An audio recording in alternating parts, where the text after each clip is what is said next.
We'll go to a vote on CPC 6. Okay, carried unanimously. CPC 5 carries. CPC 11 as amended is adopted. Just hang on a second. I was just having a little celebration here and a check mark that I didn't anticipate. Thank you. Yes. Look, and we're friends after all.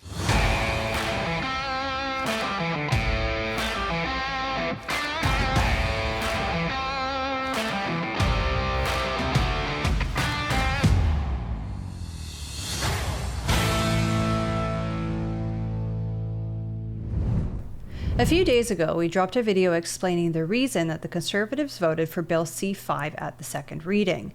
One of the objectives was to get this into committee so that they could try and tear out the problematic parts of the bill with the help of the other opposition parties. And we are happy to report that is exactly what happened. Let's take a look. Ladies and gentlemen, this is directly from the official office of the Leader of the Opposition, sent only about 2 hours ago at the time of recording this. And it says, subject, Conservatives close Liberal loopholes. Conservative MPs passed an amendment to Bill C-5, which protects Canadian taxpayers and prevents Liberal conflicts of interest. June 19th, 2025 for immediate release. Ottawa, Ontario. Philip Lawrence, Conservative Shadow Minister for Intergovernmental Affairs and One Canadian Economy, Interprovincial Trade, and Shannon Stubbs, Conservative Shadow Minister for Energy and Natural Resources, released the following statement on the Conservatives' Common Sense Amendment to Bill C-5. Quote, after a lost Liberal decade of bloated bureaucracy and stagnant wages, Canadians want new projects that will bring good jobs for our workers. But that can't mean dodging critical legislation that protects taxpayers from corrupt politicians. Unfortunately, the government tried to do just that by including provisions in Bill C-5, which would have allowed Liberal ministers to circumvent lobbying and conflict of interest laws. Yesterday, with support from opposition colleagues, Conservatives passed an amendment to safeguard these important protections and kept our promise to fight for Canadian taxpayers. Liberals will no longer be able to circumvent the Access to Information Act, Lobbying Act, Canada Elections Act, Criminal Code, Conflict of Interest Act, Investment Canada Act, Foreign Influence Transparency and Accountability Act, Extractive Sector Transparency Measures Act, Railway Safety Act, Trade Unions Act, Explosives Act, Hazardous Products Act, Indian Act, Auditor General Act, or Official Languages Act. Under the original Liberal proposal, projects could have been approved and built that would financially benefit members of the Cabinet. This problem is far from hypothetical. The Prime Minister himself has admitted to conflicts of interest due to his years at Brookfield Asset Management. In fact, Christine Fox, the Deputy Privy Council Clerk, has said that, quote, we are working very closely with the Prime Minister's office to manage all the conflicts he has declared, end quote. Instead of sneaking in provisions that would give themselves the power to broadly skirt the laws of the land without consequences, they should repeal the bad policies that block projects like the oil and gas cap, industrial carbon tax, C-69, and C-48. Conservatives will always fight to get the projects built that are truly in the national interest and to repeal the anti-energy laws and regulations that strangle economic growth, end quote. So, going through a bill like this in committee it's a lot different than looking at the different motions that we saw during the investigations for SDTC, for ArriveCan, and the others. You would typically have a motion during one of those investigations. They would debate it. You would have sub-amendments or amendments. Those would be debated. You would go through a registered vote on who was voting for those amendments and the motions and all of this stuff, and that would take some time. So this didn't work this way as they're going through the bill. The goal of this is for the opposition parties to go through and analyze the bill declare what they want to move in terms of changing and the amendments. That is circulated to all parties, and then they go through clause by clause by clause by clause, and they vote on each one, and it happens very quickly. And it is a little bit boring, to be honest. It's a little bit boring, and it's a little hard to understand as well, just because they don't go specific through in detail exactly what these different motions are, just in the interest of time. And it's because everybody in the room already has seen what these motions are. So although we sometimes get a glimpse of what that may be, you don't get the full picture, unfortunately, when you're just watching committee. Now, we do have a bit of a snapshot as to what was going on during this process, and you can see the Conservatives bringing amendment after amendment and motion after motion to try and change things in the bill. And the positive thing is that they were able to change many things in this bill.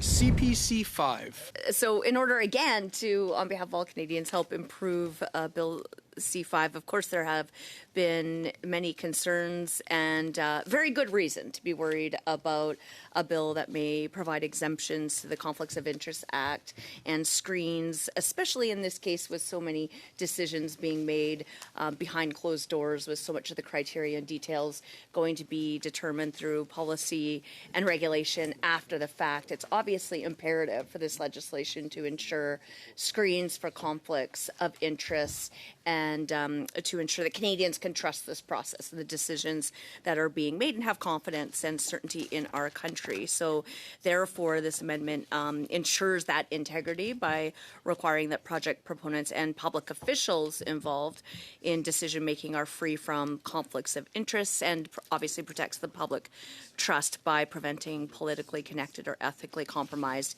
individuals from influencing national interest designation. We will go to a vote. All those in favor? All those opposed? CPC 5 carries. We'll go to a vote on CPC 6. Mr. Albus. No, I'm just voting early. Oh. All those in favor of CPC 6? All those opposed? Okay, carried unanimously. CPC 7, we'll turn it over to you, Ms. Stubbs, once again. Thank you. Just hang on a second. I was just having a little celebration here and a check mark that I didn't anticipate. Thank you. Yes. Look, and we're friends after all. We're going to jump to CPC 11. Thank you very much. As was apparent in my questioning of the Minister LeBlanc, the operation of sections 21, 22, 23 give the government the unfettered ability to exempt any national project from any legislation passed since 1867. Conservatives believe that there should be a restriction on that, and while we admit candidly that our solution is not perfect because this legislation is not perfect, we very much believe that this is an important limitation, and so we would ask for all members to consider supporting for this very common sense control on the ability of a minister to exempt a national project from literally any legislation. All those in favor of CPC 11 as amended? All those opposed? CPC 11 as amended is adopted. One of the main concerns was that the bill would allow ministers to dodge all kinds of legislation.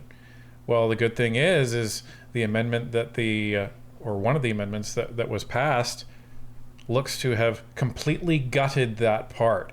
So they're not going to be able to just do what they want without impunity. They're not going to be able to decide, well, I'm going to suspend the Access to Information Act, whether or not my conflict of interests are actually going to benefit me for this national project. So there's a lot of scope that has actually been taken away from Bill C-5, which is where the main concerns were coming from in the first place. Right, because the bill as it was originally written gave a lot of power to the ministers. And with this amendment, it takes a lot of that back.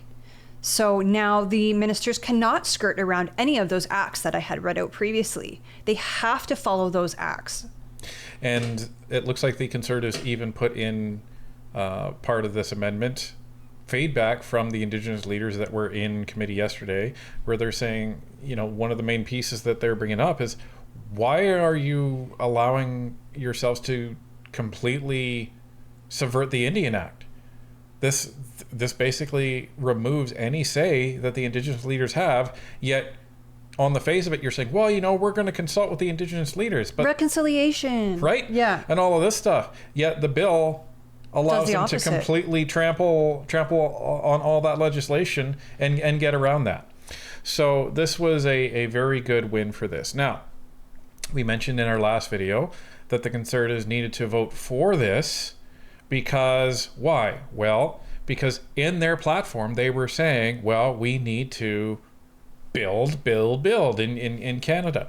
So if they voted against this, just on the surface, Carney would be, from coast to coast, hitting them over the head with this as a sledgehammer, saying, see, we were trying to build Canada strong, and the Conservatives, they wouldn't talk about the other opposition parties. They would be hammering on the Conservatives, saying, see, they aren't letting us do this. They are preventing us from building this country.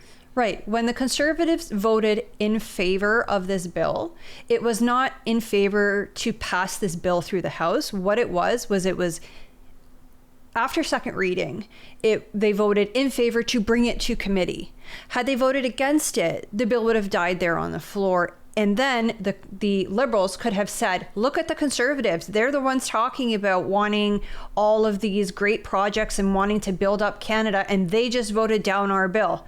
Now, we all know the truth behind it, but the problem is the average voter doesn't. All those people who are still supporting Liberals would have believed it. Look at the Conservatives. They're trying to block us from making Canada amazing. Look at that. They don't care about Canada, etc., etc., etc.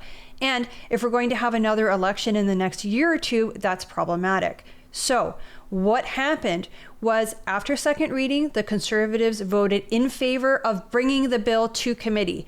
Once it was at committee, the three opposition parties, well, two really, were able to team up and vote to add these amendments to change the bill and remove all that power away from the ministers. And now the bill is more in line with what it should be, which is to build Canada, but not give the ministers the power to veto whatever they like or don't like. And a lot of people were also talking about the fact that the NDP and the Bloc voted against Bill C-5 at second reading, which they did, that is correct. But they also voted for these amendments that the Conservatives were bringing forward, and there was other amendments that the other parties were bringing forward that were considered as well. So this is just the reality of the Parliament. So the other parties saw, okay, this is probably going to pass, so we can either sit here with our hands crossed, or we can be actively engaged and try to adjust this bill so it's as least problematic as possible. And this is what true opposition parties are supposed to be doing. So it's really nice to see that the Conservatives and the Bloc are working together on this. They're not agreeing on many things, but they are agreeing on some things, and it's the big picture of Canada that they are agreeing on. So this just made C-5 a lot less dangerous, and it really just sets up a framework for, okay, you want to build these national projects, here's your framework, and you don't get to skirt legislation in the process. So this allows the Conservatives to say, look, we improved your bill, we're going to vote for it, now it's on you to complete all of these projects that you say that you've been planning since January, Mr. Carney. Let's see the list. Oh, right. There is no list, because this was all smoke and mirrors to help you get elected, and you're relying on the premiers to sort it out between themselves as to what projects are going to be built. Well, it's going to be interesting in January when nothing happens, nothing gets built, and Carney has nothing to show for it, and the Conservatives are going to say, we made it possible that you can do this, and you came up short as we expected.